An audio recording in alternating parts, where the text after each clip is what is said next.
காட்டுக்குள்ளே தனித்து நின்றேன். பெண்மினி பூச்சிகள் மிதக்க விட்டாய். பனியறையில் அடைந்து விட்டேன். சிறகுகள் கொடுத்து பறக்க விட்டாய். அலைகள் அடித்து தொலைந்து விடும் தீவை போல மாட்டிக்கொண்டே இறுதிச் சடங்கில் மீதிகள் படும் பூவை போல் கசங்கி விட்டேன்.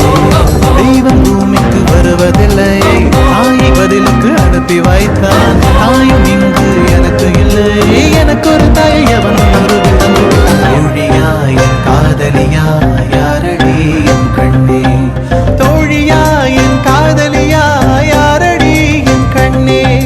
மடி மீது தூங்கச் சொல்கிறாய். தோள் மீது சாய்ந்து கொள்கிறாய். நெருங்கி வந்த